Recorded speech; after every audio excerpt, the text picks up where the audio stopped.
Здравейте!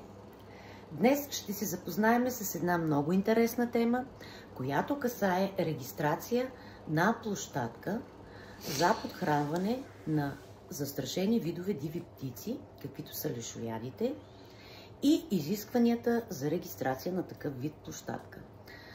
Съгласно член 229 от Закона за ветеринарно-медицинска дейност, такъв обект, в който ще се подхранват животни с суровини СЖП категория 1, защото така е разписано в регламент 142 от 2011 година, трябва да има разработена система за самоконтрол. За да можете да си изградите такава площадка и да си разработите система за самоконтрол, позовете се на изискванията на регламент 1069 от 2009 година и регламент 142 от 2011 година и в частност глава 6, раздел 6, глава 2 от същия регламент.